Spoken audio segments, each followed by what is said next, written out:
এই পৃথিবীর জমিনে আল্লাহ যখন মানুষকে জিরো থেকে হিরো বানায়, সামান্য একটু ক্ষমতার চেয়ার দান করে, ক্ষমতার চেয়ার পেয়ে বলে আনা রব্বুকুমুল আলা, আমি বড় প্রভু, আমি বড় খোদা।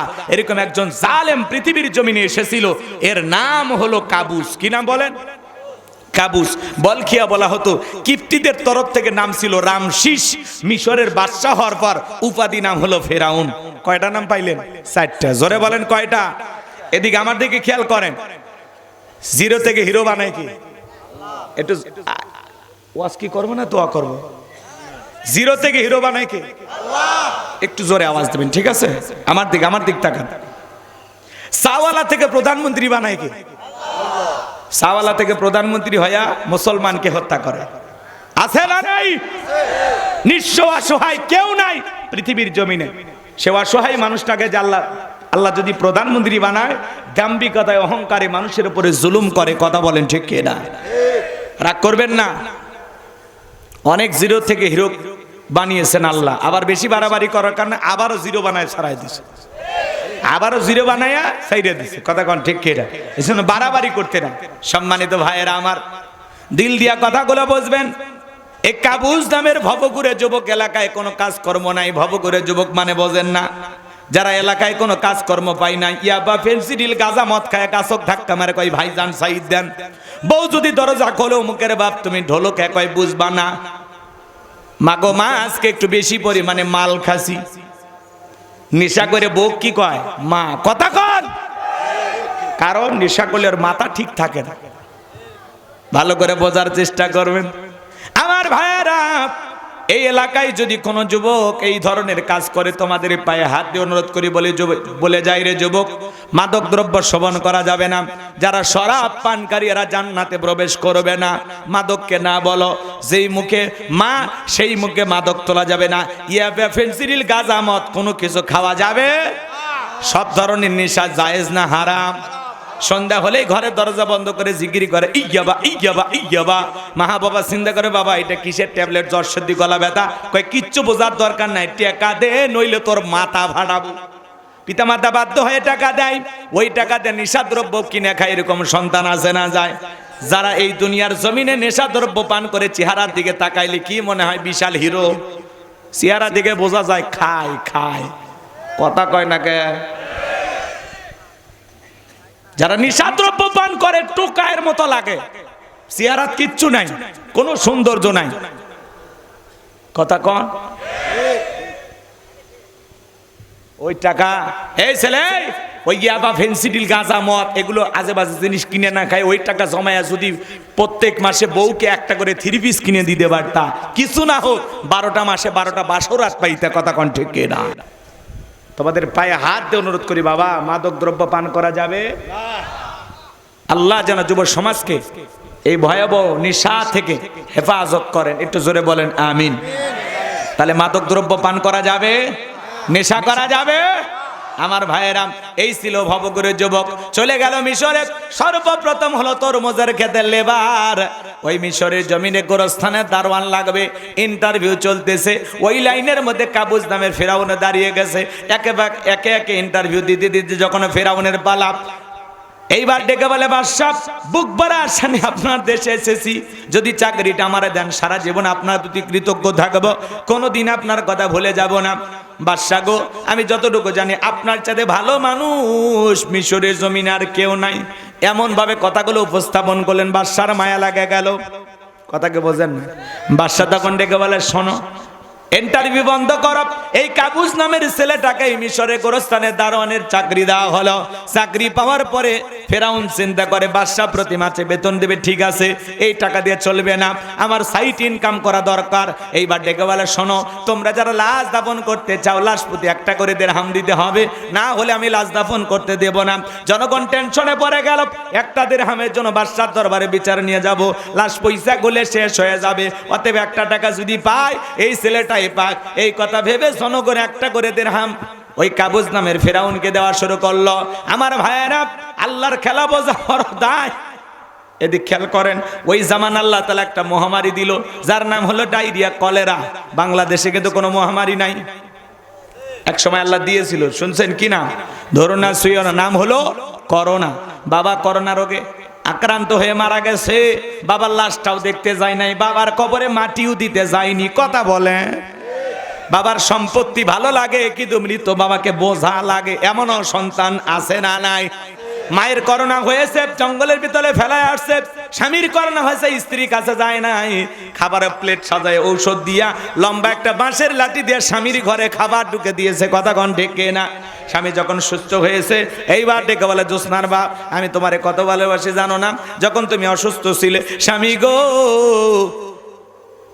আমি বারবার তাহাজ্জুদ পড়ে দোয়া করে বলেছিলাম, আল্লাহ আমার স্বামীকে সুস্থ করে দাও। স্বামী তখন বলে, আমার যে কত ভালোবাসিস তার প্রমাণ আমি পাইছি। যখন আমি অসুস্থ ছিলাম মনে মনে ভাবছিলাম, এই বুঝি জানালা খুলে একটু কথা বলবি, এই বুঝি দরজা খুলে একটু দেখা করবি, কিন্তু না। আমি যখন অসুস্থ ছিলাম আমারে তুই বাঁশ দিয়া খাওয়াইছিস। এই করোনা মহামারী বুঝে দিয়েছে দুনিয়াতে কেউ কারো আপন না। বন্ধুর হয়েছে আর এক বন্ধু দেখতে যায় নাই, এক বোনের হয়েছে আর এক বোন দেখতে যায় নাই।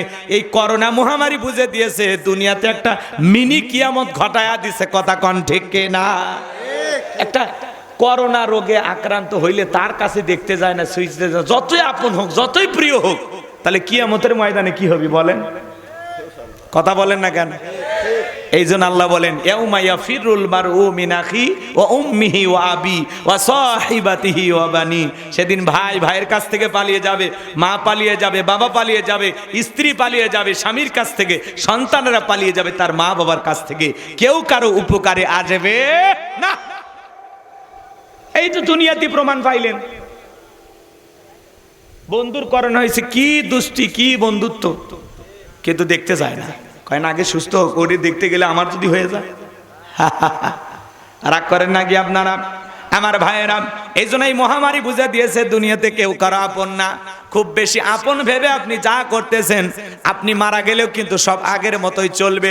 যেদিন আপনি মারা যাবেন সেই দিনও মানুষ ভাত খাবে, যেদিন মারা যাবেন সেদিনও মানুষ দুনিয়াতে বেঁচে থাকবে, হাসি তামাশা করবে। কথা কয় না কেন?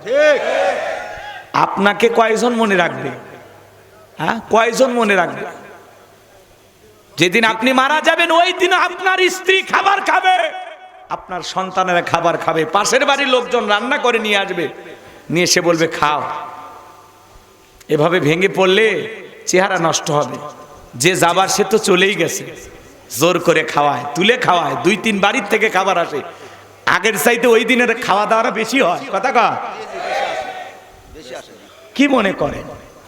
এক পাশে লাশ আর এক পাশে বিবাহের খাওয়া দাওয়া চলতেছে। কি ভাই 12:30 বাজছে, এরা এত অস্থির কে? শোনে, দিল দিয়া কথাগুলো বোঝার চেষ্টা করবেন বাজার।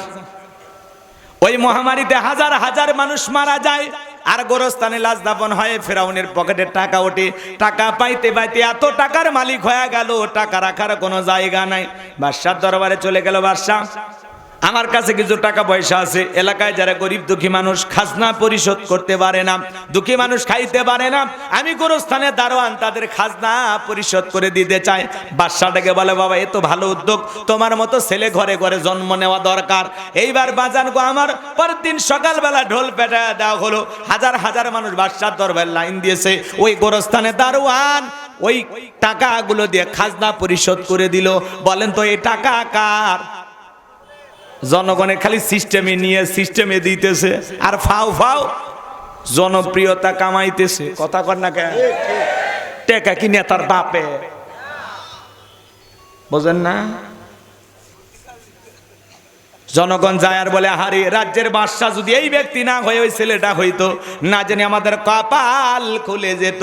মা বোন যারা আবার শুনতেছেন, মা একটু অপেক্ষা করেন, সময় মতো আপনাদের স্পেশাল কিছু আলোচনা হবে।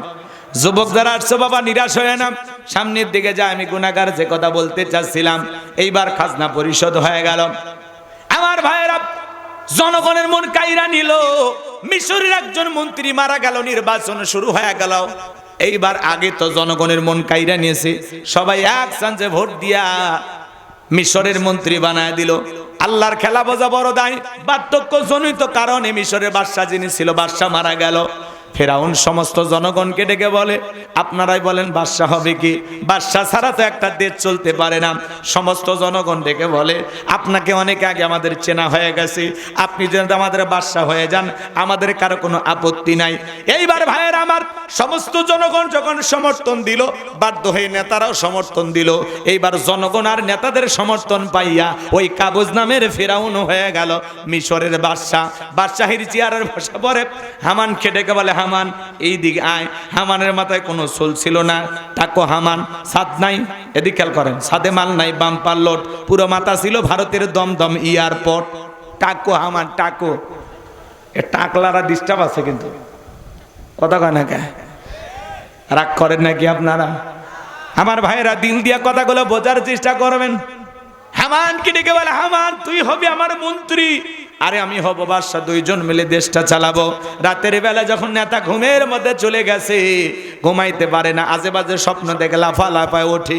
পরের দিন সকালবেলা তার দরবারে জ্যোতিষী ছিল 400 জ্যোতিষীর লিডার নাম হলো দবিরা, বয়স হলো 320 বছর। ডেকে বলে, দবিরা রে, কেন জানি রাতের বেলায় ঘুমাইতে পারি না, আজে বাজে স্বপ্ন দেখি, কি হয়েছে আমার একটু বই খুইলা বল।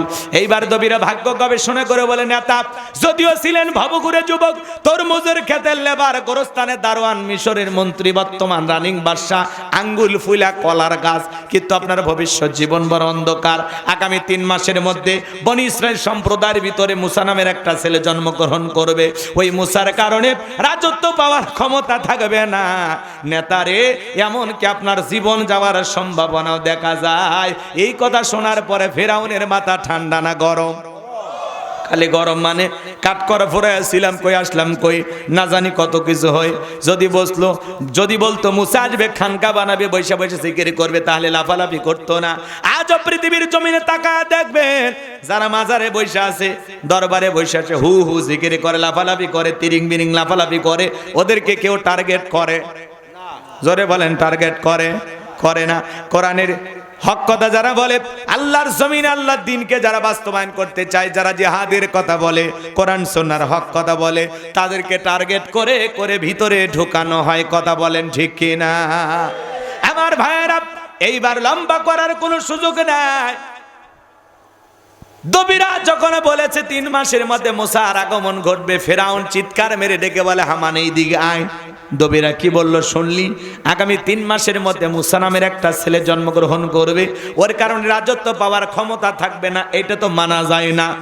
হামান ডেকে বলে, নেতা মাইট ইজ রাইট, জোর যার মুল্লুক তার, পাওয়ার রাজত্ব ক্ষমতা আমাদের হাতে, আমরা যা করব মিশরের জনগণ তাই মানতে বাধ্য। বলে, কি করতে চাস? হামান ডেকে বলে, নেতা যত ছেলে সন্তান জন্মগ্রহণ করবে সবাইকে জবাই করে করে দুনিয়ার বুক থেকে বিদায় করে দেব, তাহলে আপনার পথের কাটা মুসা জন্ম নিতে পারবে না। ফেরাউন ডেকে বলে, হামান রে, আসলে তোর মাথায় বুদ্ধি আছে, তবে শোন, ছেলেগুলোকে জবাই করবি, মেয়েগুলোকে জবাই করবি না, কারণ ছেলেদের মধ্যে আমার শত্রু আছে, মেয়েদের মধ্যে কোনো শত্রু নাই। তার মানে চোরে হলেও মানুষ ভালো, মোবাইল নিয়ে গেল, সিম কার্ড খুলে দিয়ে গেল। কথা বলেন ঠিক কিনা? এবার ছেলে সন্তান হলেই জবাই করে, ছেলে সন্তান হলেই জবাই করে। 3টি বর্ণনা পাওয়া যায়, কেউ বলেছেন 20,000, কেউ বলেছেন 24,000, কেউ বলেছেন 80,000 সন্তানকে তারা হত্যা করেছিল। এইবার দবিরাকে বলে, দবিরা ভাগ্য গবেষণা করে দেখ, আমার পথের কাটা মুসা মল্লুরা বাঁচলো।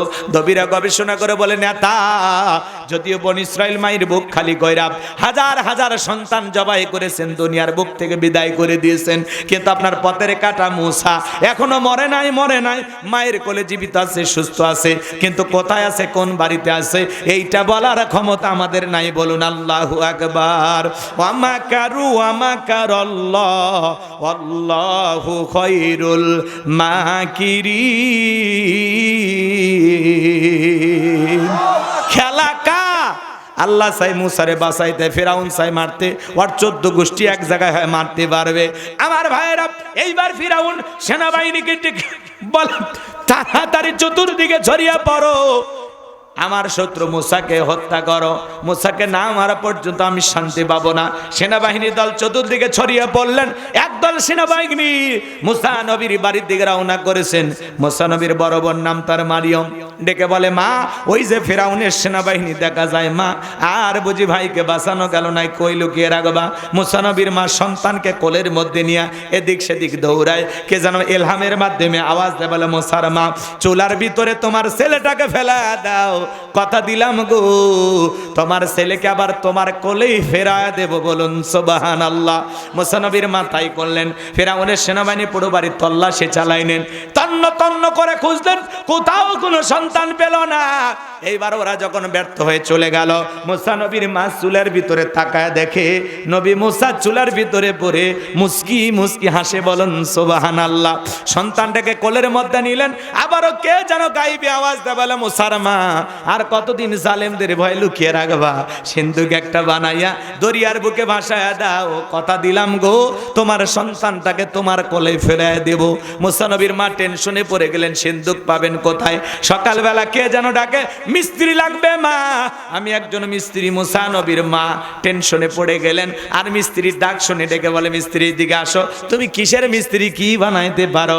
মিস্ত্রি ডেকে বলে মা আপনি যদি মনে করেন এমন একটা সিন্ধুক আপনার দরকার, যে সিন্ধুকের ভিতরে আপনার সন্তানকে তুলে দরিয়ার বুকে ভাসায়া দিবেন, আপনি চাইলে আমি এরকম সিন্ধুক বানাইতে পারি। মুসা নবীর মা ডেকে বলে মিস্ত্রি তুমি তোমার মনের কথাই বলেছো, এইরকম একটা সিন্ধুকে তোমার প্রয়োজন। মিস্ত্রি বলে মা যন্ত্রপাতি আছে, ধার দেবার জন্য পানি লাগতে পারে, আবার না হলেও চলবে, আপনি একটু ভিতর থেকে পানি নিয়ে আসেন। মুসা নবীর মা ভিতর থেকে পানি নিয়ে এসে তাকায় দেখে মিস্ত্রি সুন্দর একটা সিন্ধুক বানায়া দাঁড়িয়ে আছে, বলুন আল্লাহু আকবার। এইবার সিন্ধুকটা হাতের মধ্যে দিয়া মিস্ত্রি দৌড়ায়, মুসা নবীর মা পিছন থেকে ডাইকে বলে মিস্ত্রি লোহার পয়সা কি নিবা না, কাঠের পয়সা কি নিবা না, তোমার পারিশ্রমিকের দামটা কি নিবা না? মিস্ত্রি ডেকে বলে মা যারা বিপদে পড়ে তাদের আমি উপকার করি, বিনিময়ে টাকা পয়সা গ্রহণ করি না। মুসা নবীর মা ডেকে বলে মিস্ত্রি এই বিপদের দিনে তোমার উপকার করলা, লোহার পয়সাও নিলা না, নিজের পারিশ্রমিকের দামটাও নিলা না, কাঠের দামও নিলা না, তোমার নামটা বলে যাও, অন্তত তোমার নাম মনে পড়লে মাঝে মাঝে তোমার জন্য দোয়া করব। মুসা নবীর মায়ের কথা শুনে উত্তর দিয়ে বলে মা আমি দুনিয়ার কোনো সাধারণ মিস্ত্রি না, আমি আল্লাহর ফেরেশতা, আমার নাম হলো জিবরাইল। এইবার নবী মুসাকে সিন্ধুকের ভিতরে তুলে মুসা নবীর মা দরিয়ার বুকে ভাসায়া দিলেন, আর মেয়ে মারিয়মকে বলে মা সিন্ধুক বাঁচতে বাঁচতে কই যায় খবর নিয়ে আসবি। ওই দিন বিকাল বেলা ফেরাউন তার প্রিয়তমা স্ত্রী আসিয়া কেনে আসছে সমুদ্রের সৈকতে হাওয়া খাইতে, মাঝে মাঝে বউয়ের সাথে একটু বিনোদন করবেন, হালাল বিনোদন, মাঝে মাঝে বউ কিনে কক্সবাজার ঘুরতে যাবেন। কথা কয় না কে, আবার মাথা নাড়ান কেন? বউ কেন কক্সবাজারে যাবেন, যায় বলবেন বিবি রে কি সুন্দর আল্লাহর অপরূপ সৃষ্টি, কি সুন্দর সমুদ্রের পানির ঢেউ, জানবে না তো কেউ কাছে দাঁড়িয়ে আছে আমার সোনা বউ। বউ খুশি হয়ে যাবে। তবে যেখানে যান বোরকা পরায়া পর্দা করায় ফরজ পর্দা মাইনা। কথা কম, আমি কি বলছি যে বউকে না কক্সবাজারে হাফ প্যান্ট পরে গোসল করে তাহলে গুনাহ হবে? বোঝে না। বউকে পর্দা করে এখানে সেখানে ঘুরতে নিয়ে যাবে, একটু বিনোদন করুন, বউকে সময় দেবেন। জামানা খুব একটা ভালো না, আপনি সময় না দিলে আর একজন এসে দিবে, যে ভাবি চলেন একটু বেড়ায় নিয়ে আসি, তখন কি করবেন? অতএব সময় দেন। কথা কয় না, হাসেই বাড়ি দিল, আর একজনের সাথে ঘুরতে যাবে, বোঝে না। কি চাচা রাগ করে? সামনে যাই, মজা লাগতেছে, কথা আছে আরো সামনে, একটু অপেক্ষা করেন। মহিলাদের ওয়াজ করা লাগবে, যুবকদের ওয়াজ করা লাগবে, কথা কোন ঠিক না? সামনে রমজান, এদেরকে একটু ভালো বানায় ছেড়ে দেওয়া লাগবে। লিল্লাহি তাকবীর। আমার ভাইয়েরা দিল দিয়া কথাগুলো বোঝার চেষ্টা করবেন, তাহলে মাঝে মাঝে বউকে নিয়ে হালাল বিনোদন করবেন, বউকে ভালোবাসা দিবেন, সময় দিবেন। মাঝে মাঝে বাহিরে থাকলেও বউকে যখনই ফোন দেন, ফোনটা কাটার আগে একবার বলবেন আই লাভ ইউ শোনাবো। বিশ্বাস করেন মৃত্যু পর্যন্ত আপনার বউ আপনার পা ধরে পড়ে থাকবে, কোনোদিন আপনার সংসার ছেড়ে যাবে না। কথা কোন ঠিক কিনা? বাঁকা হারের তৈরি, বেশি সোজা করবে যাবেন না, আরো বেশি ব্যাখ্যা হবে। অর্থাৎ মাইনে নিয়ে চলা লাগবে। কি করবেন? কোনো উপায় আছে? চলেন না সামনের দিকে যাই। সিন্দুক ভাসতে ভাসতে ফিরাউনের ঘাটে চলে গেছে। ফিরাউনের সেনাবাহিনী সিন্দুকটা তুলে নেতারা সামনে নিয়ে গেছে। ফিরাউন ডেকে বলে সিন্দুকটা খোলো তো দেখি। যখন সিন্দুকটা খোলা হলো, সবাই তাকায় দেখে সিন্দুকের ভিতরে মনে হয় পূর্ণিমার চাঁদ উদয় হয়েছে। ফিরাউন ডেকে বলে তরবারি আন, জবাই করে। এটাই মুসা। আসিয়া বলে থামো, খালি মারা শিখছো, এতগুলো মাল্লা তাও কি শান্তি পাইলা না? স্বামী গো, এই ছেলেটাকে মারার আগে তোমাকে আমি বলতে চাই, এই যে সিন্দুক দেখা যায়, এমন কাঠ কি তোমার দেশে পাওয়া যায়? ফিরাউন এইবার সিন্দুকটা নাইরা চাইরা বলে বেবি, আমি কেন, আমার বাপ দাদা 14 পুরুষও কোনোদিন এমন কাঠ দেখে না, এমন সিন্দুক দেখে নাই। আসিয়া ডেকে বলে স্বামী, এটা ভিনদেশী কারো সন্তান, এই সন্তানটাকে আমি মারতে দেব না। এই সন্তানটাকে আমাদের পালক পুত্র হিসাবে লালন পালন করতে চাই। জোরে কোন মারহাবা। কথায় আছে যেখানে বাঘের ভয় সেখানে রাত হয়। যারে খুঁজতেছো মারার জন্য, আল্লাহ তোমারে দায়িত্ব দিল তারে লালন পালন করার জন্য। বলেন আল্লাহু আকবার। এইবার আসিয়া ডেকে বলে এই সন্তানটাকে আমি আমার পালক পুত্র হিসেবে লালন পালন করব, তুমি কোনো বাধা দিতে পারবে না। অনেক কঠিন স্বামী মাঝে মাঝে বইয়ের কাছে কি হয়, দুর্বল হয়ে যায়। কথা কোন ঠিক কিনা? এইবার আসিয়া ডেকে বলে শুধু সন্তান দিলে হবে না, রাজ্যের মধ্যে ঢোল পিটায় খবর দাও ফিরাউনের ছেলে সন্তান যে দুধ পান করাবে মাসে মাসে বেতন দেওয়া লাগবে। বলে ঠিক আছে, রাজি হয়ে গেলাম। ঢোল পিটায় দেওয়া হলো। হাজার হাজার নারীরা নবী মুসা আলাইহিস সালামকে কোলের মধ্যে নেয়, স্তন কুলে মুখ লাগায় দেয়। আল্লাহর নবী মুসা আলাইহিস সালাম কোনো মহিলার স্তনে দুধ পান করে না। চিৎকার মেরে বলুন সুবহানাল্লাহ। সমস্ত নারীরা ব্যর্থ হয়ে চলে গেল। ওই যে মুসা নবীর বড় বোন নাম তার মারিয়াম ডেকে বলে ও রানী আসিয়া, এমন একটা ছাত্রীর খবর আমার কাছে আছে যে কোনো সন্তান তার দুধ পান করতে পারে, তাই নাকি? বলে হ্যাঁ। নবী মুসার মাকে কৌশলে ফেরাউনের দরবারে নিয়ে আসা হলো। সন্তানকে কোলের মধ্যে নিয়ে যখন স্তন কোলে মুখ লাগায়া দেয়, আল্লাহর নবী মুসা আলাইহিস সালাম মায়ের স্তনে দুধ খাওয়া শুরু করেছে। বলুন সুবহানাল্লাহ। নবীদেরকে শিশুকাল থেকে জ্ঞানী বানিয়েছেন তিনি কে? রানী আসিয়া বলে আপনার বেতন ডাবল, থাকার কোয়ার্টার ফ্রি। নবী মুসার মা ডেকে বলে ও রানী আসিয়া, সন্তানকে যদি দুধ পান করাইতে চান আপনার বাড়িতে নয়, সন্তান থাকবে আমার বাড়িতে। বলে আমি তাতেও রাজি আছি, মাঝে মাঝে সন্তানটাকে একটু দেখায় নিয়ে যাবেন। কথা আছে মায়ের সাথে মাসির দরদ বেশি। মুসা নবীর মা পৃথিবীর প্রথম মা, যে মা তার আপন সন্তানকে দুধ পান করানোর বিনিময়ে মাসে মাসে বেতন পেয়েছিল। জোরে কোন মারহাবা। এইবার নবী মুসা চলাফেরা বয়সে উপনীত হয়েছে। আসিয়া একদিন নবী মুসা আলাইহিস সালামকে নিয়ে যায় ফিরাউনের কোলে দিয়ে বলে সন্তানটাকে কোলে নাও, মানুষ দেখলে মনে করবে ছেলে তোমার না। মাঝে মাঝে দেখবেন মা বোনেরা বিরক্ত হয়ে কি করে, সন্তান কোলে দিয়ে বলে সামলাও, বাপের মতোই খারাপ, বাপও হারামি, আমার পেট থেকে হয়েছে ডবল হারামি। কথা কন আছে না?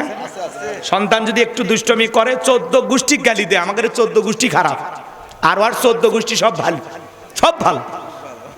কথা কন। স্বামী যদি এদিক, সন্তান যদি ভালো হয় তাহলে কি বলে জানেন, মা যে ভালো, বাপের কারণে ভালো হচ্ছে, মায়ের কারণে হয়েছে, হোক তাও তোরা ভালো থাক। সব দোষ আমরাই নিলাম, পুরুষ মানুষ তো কি করবেন, মাইনা নেন। রাগ করতেছেন নাকি আপনারা? এইবার আসিয়া মুসা নবীকে কোলের মধ্যে দিয়া যখন ভিতরে চলে গেছে, কি সুন্দর চেহারা নবী মুসা। কাফের হওয়ার পরে অন্তর নরম হয়ে গেছে। চুমা খাওয়ার নিয়তে যখন ঠোঁটটা বাড়াইছে, নবী মুসা আলাইহিস সালাম 12 মণ ওজনের কচি হাত দিয়ে এমন একটা থাপ্পড় বসায়া দিয়েছে। ফিরাউন এত জোরে চিৎকারে মারা উঠছে, আশেপাশের লোকজন দৌড়ে আসে, বলে নেতা এত জোরে চিৎকার মারলেন, ব্যাপারটা কি বুঝতে পারলাম না। ছেলে যে থাপ্পড় মারছে এ কথা জনগণকে বললে কি ইজ্জত থাকবে? তোদের কি ডাকছি, চোখের সামনে থেকে সরে যা। ওদেরকে তাড়িয়ে দেওয়ার পরে চিৎকার মেরে ডেকে বলে আসিয়া, আসিয়া রে, আয় আয় তাড়াতাড়ি করে আয়। আসিয়া বলে কি হয়েছে, সারের মতো চিল্লাও কা? কয় চিল্লাবো না, এর চোখে মুখে যে আগুন দেখছি রে আসিয়া, এ মুসা ছাড়া কেউ না, তরবারি আন, জবাই করি, পথের শত্রুটা দূর করি। আসিয়া বলে কি করেছে ছেলে? বলে এই ছেলে আমার গালে থাপ্পড় মেরেছে। আসিয়া বলে ঢং করা জায়গা পাও না, এই ছোট মানুষ কোনোদিন তোমার গালে থাপ্পড় মারতে পারে? ফিরাউন ডেকে বলে বিবি রে, কেমনে তোরে বুঝাবো, গাল তো তোর ছিল না, গাল ছিল আমার। মজা কি আমি টের পাইছি, আর থাপ্পর ওজন বুঝে দেয় এই ভবিষ্যতে মুসা হবে। জোরে কোন মারহাবা। অনেক কথা এখানে আছে, আর বাড়ানো সম্ভব নয়। নবী মুসার বয়স হয়ে গেল 25 বছর। কয় বছর? 25 বছরের টকবকে যুবক। কিপ্তিয়ার বনি ইসরায়েলের মধ্যে লাগছে ঝগড়া।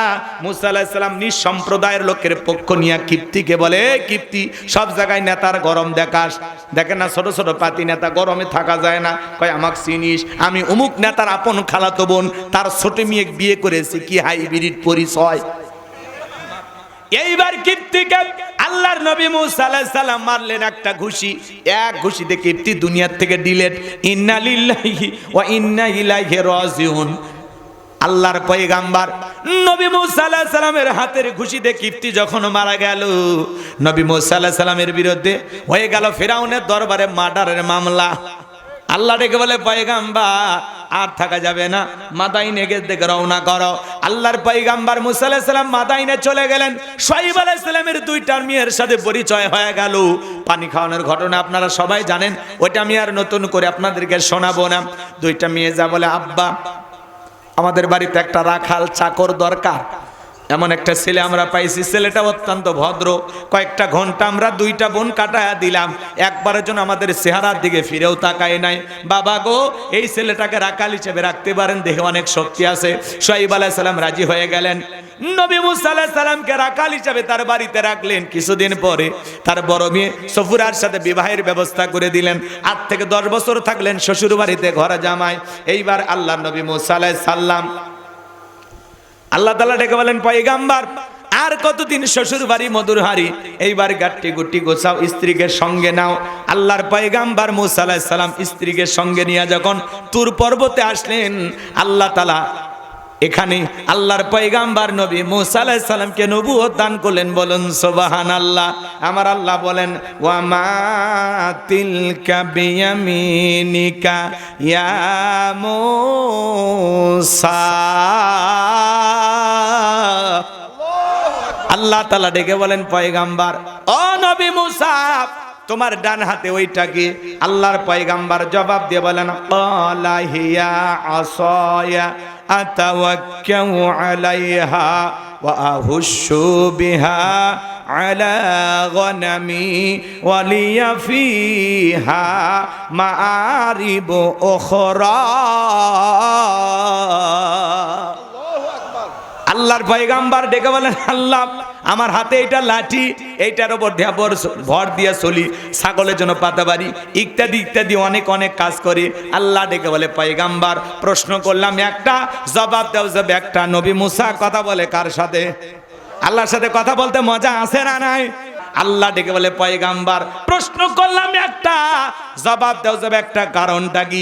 নবী মুসা কথা বলে কার সাথে? আল্লাহর সাথে কথা বলতে মজা আছে না নাই? না জানি আল্লাহর কুদরতি জবানের আওয়াজ কত মিষ্টি, কত মধুর। সুবহানাল্লাহ। এরপরে আল্লাহ রাব্বুল আলামিন বলেন, ক্বালা আলকিহা ইয়া মুসা।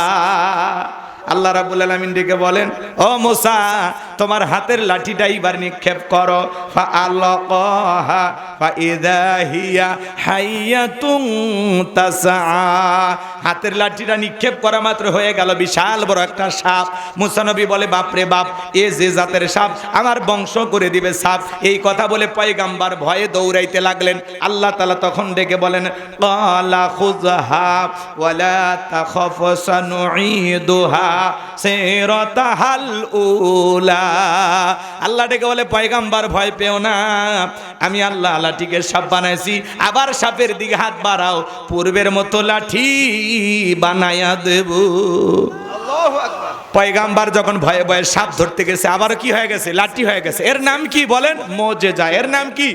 মুজিজা। মুজিজা কে দান করে? আল্লাহ। এদিকে খরা লিনুরিয়াকা মিন আয়াতিনাল কুবরা। আল্লাহ ডেকে বলে পয়গাম্বার ডান হাতটা বগলের নিচে ঢোকাও, ওখান থেকে বের করো, কোনো দোষ ছাড়া ধবধবে উজ্জ্বল সাদা চমৎকার দেখাবো। এই যে আমি আল্লাহ তাআলা কুদরতের দুইটা নিদর্শন দান করলাম, দুইটা মজেজা দান করলাম। লাঠি ফেলালে সাপ হয়, আর বগল থেকে হাত বের করলে কি সুন্দর লাইটিং দেয়। এইবার তোমার দায়িত্ব হলো ইযহাব ইলা ফিরআউনা ইন্নাহু তাগা, ফিরাউনের নিকট চলে যাও, আর যা বলে ফিরাউনের তোর বানানো আইন দিয়ে মিশর চলবে না, এখন থেকে মিশর পরিচালনা হবে আল্লাহর আইন দিয়ে। আল্লাহু আকবার বলে। ভাই ফিরাউন ক্ষমতার চেয়ারে বসাছি, অকসুবে মেরে বাড়ি যাবেন না, থুয়ে গেলে হবে।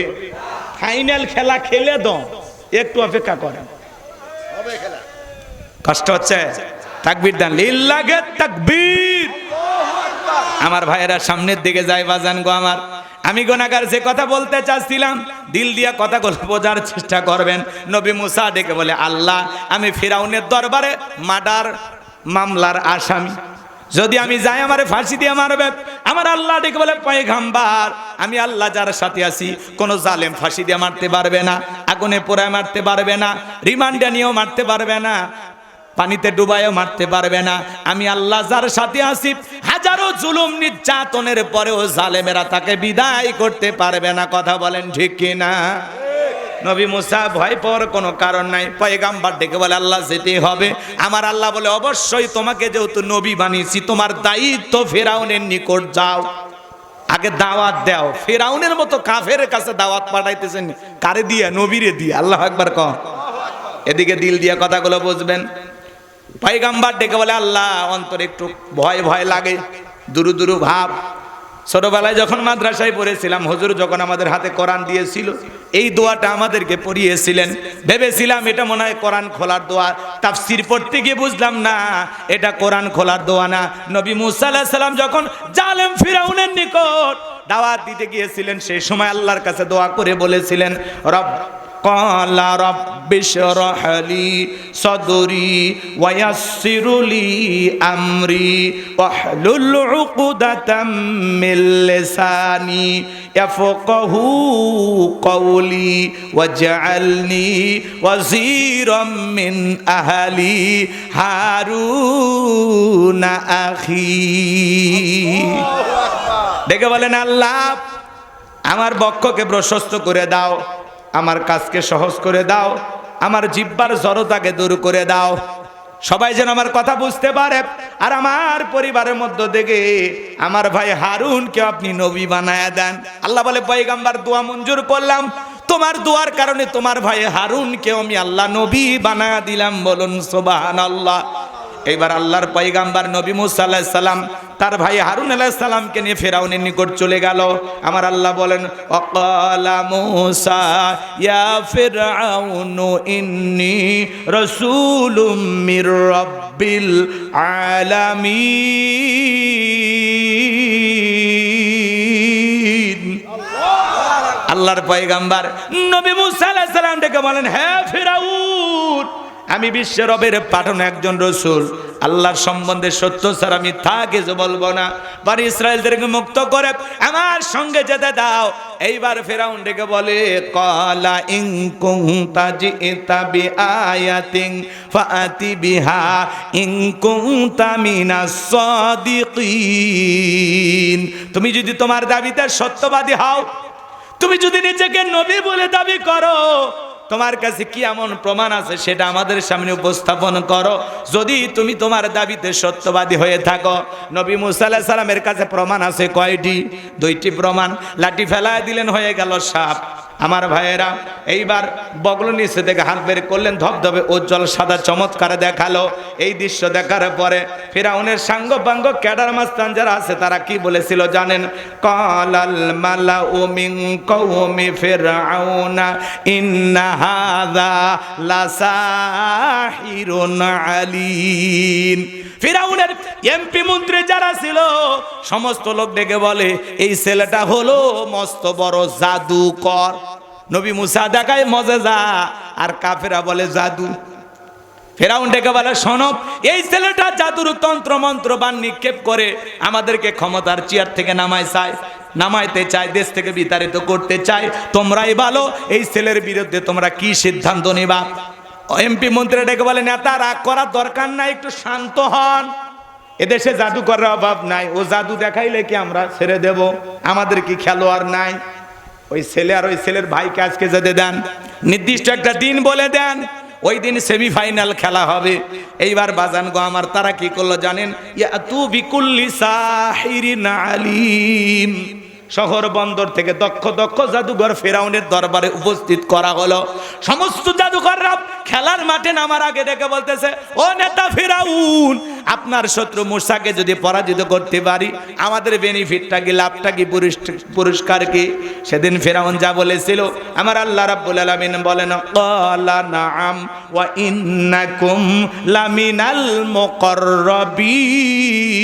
মুকাররাবিন। ফেরাউন ডেকে বলে, শোনো, তোমরা যদি আমার শত্রু মূসাকে পরাজিত করতে পারো, এই দরবার হবে তোমাদের বসবাসের জায়গা, তোমরা হবে আমার নিকটতম ব্যক্তি। নেতা যদি বলে তুমি আমার লোক, আর কিছু লাগে? নেতার কথায় রাতকে দিন করা যায়, নিরীহ মানুষকে ধরে ফাঁসির দড়িতে ঝুলানো যায়, আলেমদেরকে হত্যা করা যায়, ইমাম মুয়াজ্জিমের নামে মিথ্যা মামলা দেওয়া যায়, ক্রস ফায়ার দিয়া এদেশের সোনার মানুষদেরকে হত্যা করা যায়। কথা বলেন ঠিক কিনা? নবী মুসা আলাইহিস সালামের বিরুদ্ধে এদিক খেয়াল করেন। এইবার একদিন সেমিফাইনাল খেলা শুরু হয়ে গেল, চতুর্দিক দিয়ে হাজার হাজার দর্শক হাজির হয়ে গেছে। এইবার ফিরাউনের পক্ষে যারা লড়াই করবে ওরা ডেকে বলে, ও নবী মুসা, জাদুর তন্ত্র মন্ত্র বানাকে কে নিক্ষেপ করবে, আমরাই নাকি তুমি? নবী মুসা ডেকে বলে, ওস্তাদের মার শেষ রাতে আগে তোমরাই জাদুর বান নিক্ষেপ করো। এইবার সমস্ত জাদুকররা যখন জাদুর তন্ত্র মন্ত্র নিক্ষেপ করতে লাগলেন, বাঘ বানাইলো, ভাল্লুক বানাইলো, রশি বানাইলো, মানুষের চোখে মুখে পর্যন্ত জাদুর বান নিক্ষেপ করলো। সেদিন জাদুর বান নিক্ষেপ করতে করতে ওদের চালান পাতি শেষ, আর নাই। ডেকে বলে, ও নবী মুসা, এবার তুমি তোমার জাদুর বান নিক্ষেপ করো। এইবার আল্লাহ রাব্বুল আলামিন সুন্দর করে জানিয়ে দিলেন, ওয়া আওহাইনা ইলা মুসা আন আলকি আসাকা ফাইদা হিয়া তালকাফু মা ইয়াফিকুন। আল্লাহ ওহির মাধ্যমে জানিয়ে দিলেন, ও নবী মুসা, তোমার হাতের লাঠিটা এবার নিক্ষেপ করো। আল্লাহর পয়গম্বর হাতের লাঠিটা ছেড়ে দিলেন, হয়ে গেল বিশাল বড় সাপ, যেই সাপের ঠোঁটটা নিচুতে, ওপরের ঠোঁটটা 80 ফিট উঁচুতে। আল্লাহু আকবার কর। এক নিঃশ্বাসে সমস্ত জাদুর মান খাওয়ার পরে ডেকে বলে, ফিরাউন রে, আরো কি আছে? এই দৃশ্য দেখার পরে ফিরাউনের পিছনে রাস্তা দিয়ে গরম হাওয়া বের হয়ে গেছে, আর জাদুকরে বুঝতে পেরেছে নবী মুসা যেইটা দেখালো এটা জাদু না, এটা জাদুর দাদু। মারহাবা কন। ডাক্তার ডাক্তার সেনে, ইঞ্জিনিয়ার ইঞ্জিনিয়ার সেনে, বক্তা বক্তা সেনে, হুজুর হুজুর সেনে, কথা কয় না কেন? নেতা নেতা সেনে, স্বর্ণকার আর এক স্বর্ণ ব্যবসায়ীকে সেনে, দালাল দালাল সেনে। যাই যে কাজের কাজই দেখে বলে যে তুমিও যা আমিও তাই। তো জাদুকরে বুঝতে পেরেছে নবী মুসা যেটা দেখালো এটা জাদু হতে পারে না, এটা আল্লাহর কুদরতি শক্তি। এইবার তারা কি করলেন? ওয়াউলকিয়াস সাহারাতু সাজিদিন, সিজদায় মাথা নত করলেন, ঘোষণা করলেন, ক্বালু আমান্না বিরাব্বিল আলামিন, রব্বি মুসা ওয়া হারুন। আল্লাহু আকবার বলেন। ওরা বলতেছে আমরা ঈমান আনলাম বিশ্বের রবের প্রতি, যিনি মুসা এবং হারুনেরও রব। সুবহানাল্লাহ বলেন। এইবার সবাই যখন মুসলমান হয়ে গেল, ফিরাউন ডেকে বলে, আমার অনুমতি ছাড়া ঈমান গ্রহণ করলাম, তোমাদের সাহস তো কম নয়, তোমাদের হাত পা কেটে নেব, শুলিতে চড়াবো, ফাঁসি দিয়া মারবো। নতুন মুসলমানের ডেকে বলে, জালেম ফিরাউন রে, তোর মতো জালেমের পক্ষে স্লোগান দিয়ে মরার চাইতে ঈমান গ্রহণ করে মরাই ভালো। হাত পা কাটার হুমকি দিয়া কোনো লাভ নাই, আমরা ঈমান এনেছি, মরতে রাজি, কিন্তু তোর মতো জালেমের কাছে মাথা নত করতে রাজি নাই। চিৎকার মেরে বলুন আল্লাহু আকবার। মানুষ দলে দলে কালেমা পড়ে মুসলমান হতে লাগলো, এর রাগ খুব আরো বেড়ে গেল। এইবার তারা এদিক খেয়াল করেন, 3 দিক দিয়ে আক্রমণ করেছে নবী মুসা এবং তার উম্মতদেরকে হত্যা করার জন্য। এইবার ফাইনাল খেলা, 3 দিক দিয়ে আক্রমণ করেছে। নবী মুসা আলাইহিস সালাম এবং তার উম্মতেরা দৌড়াইতে দৌড়াইতে দরিয়ার কিনারায় পৌঁছে গেছে। উম্মতের ডেকে বলে পয়গাম্বার, হয় ফিরাউনের সেনাবাহিনীর হাতে মরতে হবে, আর না হয় দরিয়ার পানিতে চুবায়ে মরা লাগবে, এছাড়া তোমরা রাস্তা দেখতে পারতেছি না। নবী মুসা ডেকে বলে উম্মতেরা, ঘাবড়ানোর কোনো কারণ নাই, এখানে শুধু আমরাই নাই, আমাদের সাথে আর একজন আছেন, তিনি আমাদের রব, তিনি আমাদের আল্লাহ। আল্লাহু আকবার। আল্লাহ ডেকে বলে পয়গাম্বার, হাতের লাঠিটাই সমুদ্রের পানিতে আঘাত করো। আল্লাহর পয়গাম্বার সমুদ্রের পানিতে হাতের লাঠি দিয়ে আঘাত করলেন, আল্লাহ ভিআইপি রাস্তা বানায় দিল। আল্লাহু আকবার কর। এইবার আল্লাহ রাব্বুল আলামিন বলেন, ওয়াজাওয়াজনা বিবানি ইসরাঈলাল বাহরা ফাআতবাআহুম ফিরআউনু ওয়া জুনুদুহু বাগয়াও ওয়া আদওয়া। আল্লাহ রাব্বুল আলামিন ডেকে বলেন, আমি নবী মুসা এবং তার অনুসারীদেরকে বিশাল দরিয়া নিরাপদে পার করে দিলাম। বলুন সুবহানাল্লাহ। এইবার ফেরাউন তার সেনাবাহিনী সাঙ্গ পাঙ্গ ক্যাডার মাস্তান নিয়ে আসে, বলে এই রাস্তা দিয়ে ওরা পার হয়ে গেছে, সবাই ওঠো। ফেরাউন মনে করছে আর বাপ দাদার বানানো রাস্তা মনে হয়, সবাই কিনে যখন ওই রাস্তায় উঠেছে, একই রাস্তা ইমানদারদের জন্য নিরাপদ, জালেমদের জন্য গজব। একই রাস্তা। সমুদ্রে মাঝামাঝি যখন চলে গেল, আল্লাহ ডেকে বলে পানি রে, হুকুম মানো কার? বলে অবশ্যই আল্লাহ আপনার। এবার আল্লাহ ডেকে বলে পানি, তুই তোর খেলা দেখা। সমুদ্রের বুকে উথাল পাতাল ঢের সৃষ্টি হয়ে গেল, সমুদ্রে উথাল পাতাল ঢের। ফেরাউনের সেলা চামুন্ডা যা ছিল পানি খায়া চুবে মরে শেষ, একটাও বেঁচে না, সবগুলো মরে গেছে। বেঁচে দেখলি বড়টা কি? ফেরাউন। মরার আগে আল্লাহর সাথে কি নাটক করতেছে শুনবেন। আল্লাহকে ডেকে বলতেছেন, ক্বালা আমানতু আন্নাহু লা ইলাহা ইল্লাল্লাযী আমানাত বিহি বানু ইসরাঈলা ওয়া আনা মিনাল মুসলিমিন।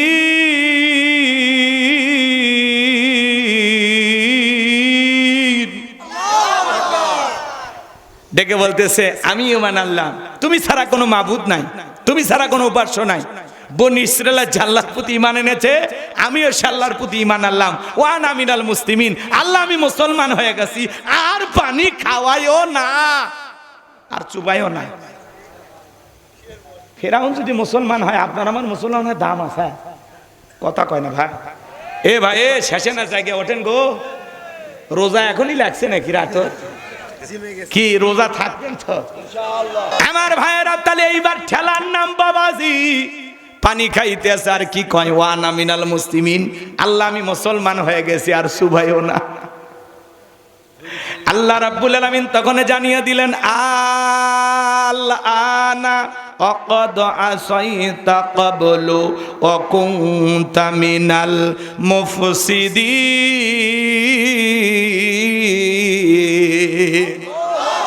আল্লাহ বলতেছে এখনই মানুষে, এখন এর আগে কি করেছো? নাফরমানি সৃষ্টি করেছো, বিশৃঙ্খলা সৃষ্টি করেছো, ক্ষমতার দাম্ভিকতায় 40 বছর শিক্ষা ব্যবস্থা বন্ধ করে রেখেছো, ঘরে ঘরে মূর্তি ঢোকায়া দিয়েছো, 4,500 কোটি টাকা খরচ করে ভাস্কর্য বানাইছে, যে দেশের মানুষ খাইতে পারে না, রেল স্টেশনে ঘুমায়। একটা নারী 500 টাকা দিয়ে নিজের ইজ্জতকে বিক্রি করে পেটের ভাত জোগাড় করে, নাম দিছি যৌন কর্মী। কথা কয় না? যে দেশের কোটি কোটি মানুষ বেকার, তরুণ যুবকেরা বেকার, কথা বলেন ঠিক কিনা? আর সেই দেশে যারা ভাস্কর্যের নামে বিলাসিতা করে 4,500 কোটি টাকা খরচ করেছে, প্রত্যেকটা টাকার হিসাব আল্লাহর কাছে দিতে হবে। ওই টাকাগুলো দিয়ে যে মসজিদ মাদ্রাসা বানাইতেন, কথা কয় না?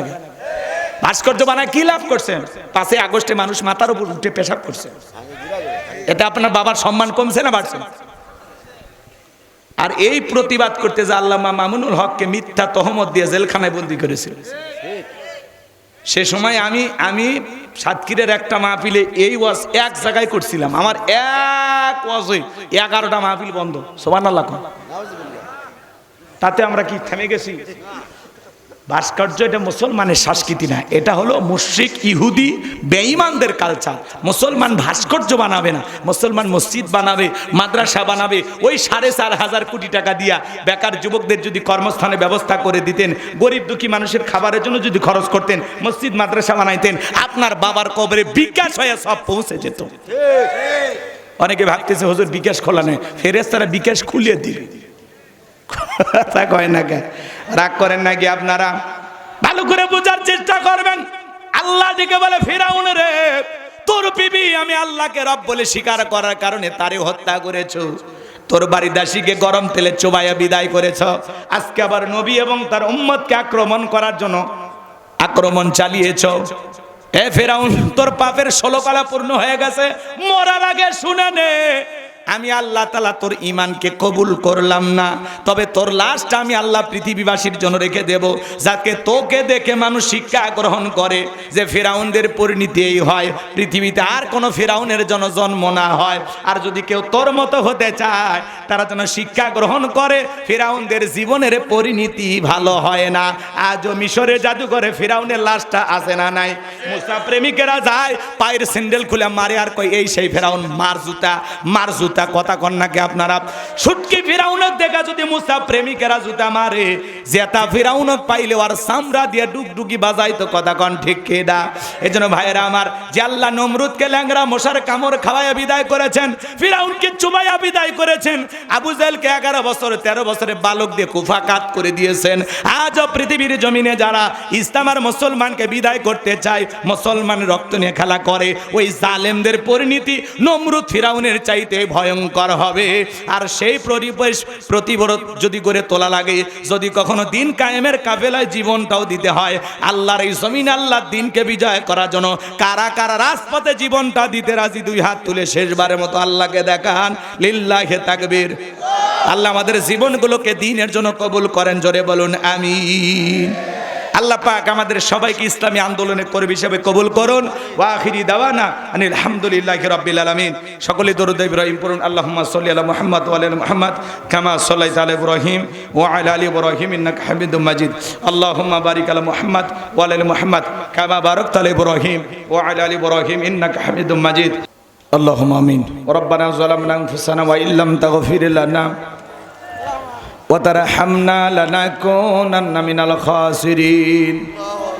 একরতারা মধ্যপাড়া জামে মসজিদের উন্নয়ন কল্পে একরতারা যুব মাহফিল কমিটির উদ্যোগে বার্ষিক ঐতিহাসিক তাফসীরুল কোরআন মাহফিলের শ্রদ্ধাভাজন সভাপতি জনাব আলহাজ মোহাম্মদ আসাদুজ্জামানকে কবুল করো, সহসভাপতি জনাব আল আমিনকে কবুল করো, প্রধান অতিথি জনাব আলহাজ মোহাম্মদ নজমুল হক সনিকে আল্লাহ কবুল করো, বিশেষ অতিথি হিসেবে যাদের নাম আছে আল্লাহ কবুল করো। আলোচনা করেছেন হাফেজ মাওলানা মোহাম্মদ রবিউল ইসলাম, হযরত মাওলানা মুফতি রুহুল আমিন সাহেব সহ। আল্লাহ তোমার গোলামদের কণ্ঠ তুমি দিনের জন্য কবুল করো। আমরা যারা হাত তুলে ধরেছি, অনেকের মা নাই, বাবা নাই, এতিম বানায় কবরে চলে গেছে। জনম দুঃখিনী মায়ের কথাকে ভোলা যায়, আদরের বাবার কথাকে ভোলা যায়, ওই আদরের আব্বা আম্মার কবর জান্নাতের বাগান বানায় দাও। রব্বির হামহুমা কামা রব্বায়ানি সগীরা ওয়া রব্বির হামহুমা কামা রব্বায়ানি সগীরা। পিতামাতা যাদের বেঁচে আছে আল্লাহ হায়াত বাড়ায় দাও। পিতামাতার খেদমত করে তাদের মুখে হাসি ফোটায় জান্নাত অর্জন করার তৌফিক দিয়ে দাও রব্বুল আলামিন। আমি গুনাহগার দোয়া করি আল্লাহ, আমাদের জানা অজানা ছোট বড় গোপন প্রকাশের গুনাহগুলো মাফ করে দাও। এমন জায়গায় বসে গুনাহ করেছি দুনিয়ার কেউ জানে না, তুমি জানো। আল্লাহ আমাদের সকলের তামাম জিন্দিগির গুনাহগুলো মাফ করে দাও। মাবুদ বিনিয়াস পাক পরওয়ারদিগার আল্লাহ, আমাদের সকলের জানা অজানা ছোট বড় সব গুনাহ মাফ করে দাও। সামনে রমজান মাস, আল্লাহ আমাদেরকে সিয়াম পালন করার তৌফিক দিয়া দাও। আমাদের তারাবি সিহারি ইফতারি গুলোকে কবুল করে নিও। এই মাসে বেশি বেশি করে ইবাদত বন্দুকের মাধ্যমে কাটানোর তৌফিক দিও। রহমতের মাস, মাগফিরাতের মাস, নাজাতের মাস, কোরআন নাজিলের মাস। এই রমজান মাস বড় ফজিলতের মাস, বরকতের মাস। আল্লাহ এ মাসে বেশি বেশি করে তোমার ইবাদত করার তৌফিক দিয়া দাও। আমাদের ঘরের পরিবারের পরিজন যারা আছে তাদেরকেও নামাজি বানায়া দাও।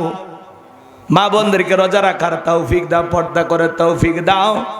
তাদের দাম্পত্য জীবনকে হযরত আলী আর ফাতেমার মতো ভালোবাসা দিয়ে ভরপুর করে দাও। আল্লাহ আজকের মাহফিলে নগদে বাকিতে যত মানুষ টাকা পয়সা দান করেছে আল্লাহ কবুল করে নাও। আল্লাহ দানের বিনিময়ে কোটি কোটি টাকার মালিক বানায়া দাও।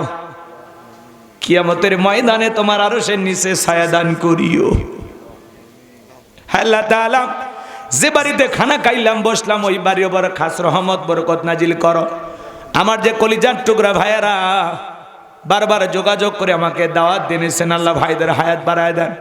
মেহেদি ভাই সব যারা অক্লান্ত পরিশ্রম করেছেন, আল্লাহ তাআলা প্রত্যেকটা যুবকের ইমান খালিদ বিন ওলীদের মতো বানায় দেন, আমির হামজার মতো বানায় দেন। আগামী বছর আরো বড় পরিসরে মাহফিলটাকে সাজানোর তৌফিক দিয়া দেন। স্বেচ্ছাসেবকের দায়িত্ব যারা পালন করেছেন আল্লাহ তাদের ইমানি শক্তি বাড়ায় দেন। সবাইকে 5 ওয়াক্ত নামাজি বানিয়ে দেন। লাইটিং মাইটিং পোস্টার ব্যানার ডেকোরেটর ভাইরা সহ, বুদ্ধি পরামর্শ দিয়ে টাকা পয়সা দিয়ে স্থানীয় নেতৃবৃন্দ সহ, প্রশাসনের ভাইরা সহ যারা যেভাবে সহযোগিতা করেছেন আল্লাহ সবাইকে কবুল আর মঞ্জুর করে নেন। আল্লাহ তামাম পৃথিবীর মুসলিম উম্মাকে হেফাজত করেন। বাংলাদেশের মসজিদ মাদ্রাসা কবুল করো, হক্কানে ওলামা ইকরামদের কবুল করো। দেশি বিদেশি সকল ষড়যন্ত্রের হাত থেকে আমাদের প্রিয় মাতৃভূমি বাংলাদেশকে আল্লাহ হেফাজত করো। এই জমিনকে কোরআন আর ইসলামের জন্য কবুল করে নাও। আল্লাহ এই জমিনকে কোরআন আর ইসলামের জন্য কবুল। আল্লাহ তাআলা একটাবার দেখতে চায় কোরআন দিয়ে দেশটা চলে কেমন দেখা যায়। আল্লাহ এই জমিনকে কোরআন আর ইসলামের জন্য কবুল করে। আল্লাহ আমাদের চলার পথকে নিরাপদ বানায় দাও। সমস্ত বালা মুসিবত থেকে হেফাজত কর। দেশি বিদেশি সকল চক্রান্ত ষড়যন্ত্রের হাত থেকে আমাদের প্রিয় মাতৃভূমি বাংলাদেশকে আল্লাহ হেফাজত করো। আল্লাহ তাআলা এই জমিনকে কোরআন আর ইসলামের জন্য কবুল করে। জীবনে একটাবার সোনার মক্কা মদিনা আমাদেরকে কবুল করে নি। আল্লাহ এই বছরে হজের নিয়ত করেছে, আল্লাহ তোমার বাইতুল্লাহর মেহমান হিসেবে আমাকে কবুল করে নিও। আল্লাহ তোমার গোলামদেরকে কবুল করে নিও। আল্লাহ তাআলা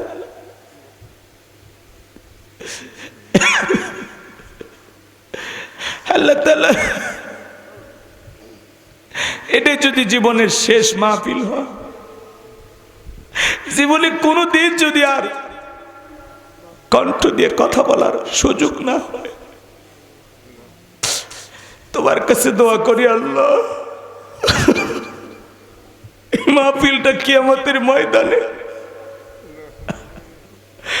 আমাদের জন্য নাজাতের ওসিলা বানায় দেয়। আল্লাহ বড় ভয় লাগে, একা একা কবরে কেমনে থাকবো, কি হবে আমাদের। আল্লাহ কবরে যাওয়ার আগে তোমার যেন বন্ধু বানাইতে পারি। আল্লাহ কবরে জল যাব সঠিকভাবে দেওয়ার তৌফিক দিও। আল্লাহ নেক আমল করে কবরে যাওয়ার তৌফিক দিও।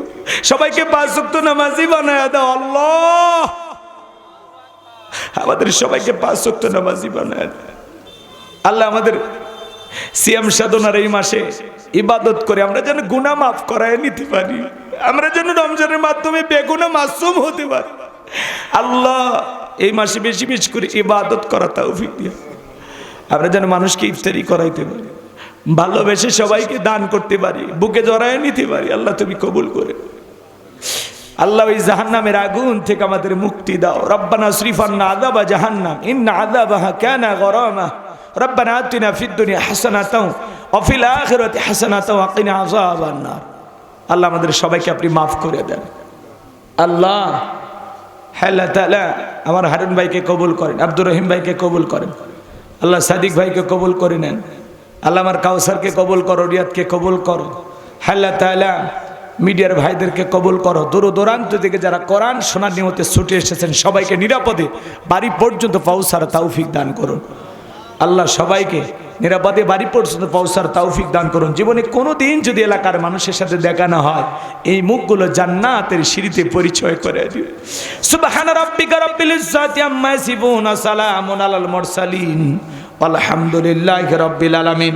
মৃত্যুর সময় দয়ার নবীর চাঁদ মুখখানা দেখতে দেখতে আমাদের জবানে জারি করে দিও লা ইলাহা ইল্লাল্লাহু মুহাম্মাদুর রাসূলুল্লাহ সাল্লাল্লাহু আলাইহি সাল্লাম।